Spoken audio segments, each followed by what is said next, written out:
शिमला राष्ट्रीय उच्च मार्ग NH 5 पर हटाया गया अतिक्रमण स्थानीय लोगों के लिए अब परेशानी का सबक बन चुका है। वार्ड नंबर 1 के लोगों ने प्रशासन को चेतावनी देते हुए कहा कि यदि पार्किंग का इंतजाम नहीं किया तो लोकसभा चुनाव में नहीं करेंगे मतदान।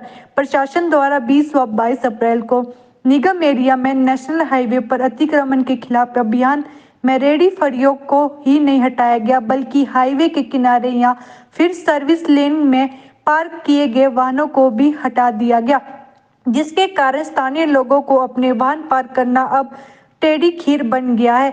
NH पर वाहन खड़ा कर रहा है तो पुलिस चालान कर रही है। वार्ड नंबर 1 के निर्दलीय पार्षद मुनीश कुमार ने अध्यक्षता के वार्ड नंबर 1 प्रतिनिधि मंडल DC सोलन मनमोहन शर्मा और ASP सोलन गौरव सिंह से मिले।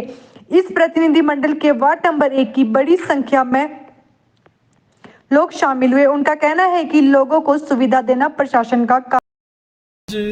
जो हमारा वार्ड नंबर 1 का उदय विहार कॉलोनी और विकास मोहल्ला कॉलोनी के जो हमारे सारी समिति के जो सदस्य हैं, आज हम एक बहुत ज्वलंत इशू है जो नेशनल हाईवे का जो इशू है, जो पार्किंग को लेकर इशू है, उस विषय में आज हम जिलाधीश महोदय और SP महोदय से मिले हैं। जो हमारे को आए दिन जो चलान हो रहे हैं और हमारी गाड़ी को पार्क नहीं करने दिया जा रहा, उस विषय में आज पूरा डेलीगेशन कम से कम 100 लोग हम आज जिला प्रशासन जिलाधीश महोदय से मिले हैं।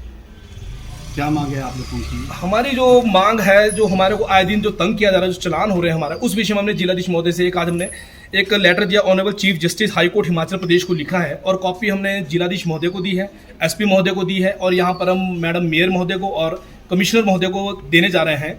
जिस विषय में हमने अपनी बात रखी है, जो हमारा नेशनल हाईवे का जो रोड बना है हमारा, उसमें हमारे को जो एक्वायर जो उन्होंने नेशनल हाईवे ने किया था वो 32 मीटर किया है, जहाँ पर उन्होंने थोड़े से पोर्शन पर 32 मीटर सर्विस लाइन बनाई और कहीं पर 24 मीटर का जो रोड एक्वायर किया है और वहाँ पर 8 मीटर जो पड़ा है। हमारी मांग यही थी कि जो 8 मीटर बैलेंस बचा है तो उसमें प्रशासन हमारे को रोड बनाकर दे, पार्किंग बनाकर उसमें हमारे दो, ताकि हमारे को चलान ना हो।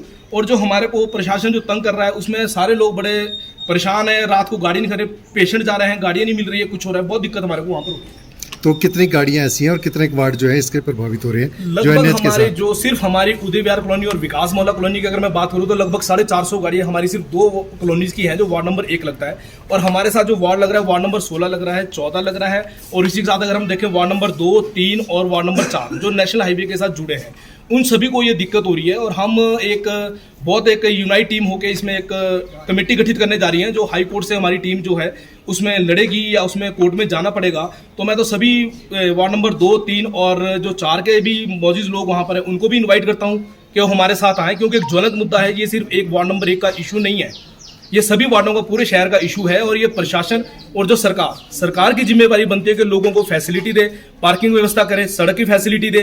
टैक्स जो है हमारे सारे लोग दे रहे हैं, नगर निगम का दे रहे हैं, रोड टैक्स दे रहे हैं, परंतु उसके एवज में हमारे को कोई भी फैसिलिटी प्रशासन द्वारा प्रोवाइड नहीं करवाई जा रही है। आने वाले दिनों में क्या जो है अगर आने वाले दिनों में जैसे मेंबर ऑफ पार्लियामेंट के चुनाव हो रहे हैं, दोनों कैंडिडेट उसमें लड़ रहे हैं, जैसे श्री सुरेश कश्यप जी लड़ रहे हैं, श्री विनोद सुल्तानपुरी जी लड़ रहे हैं।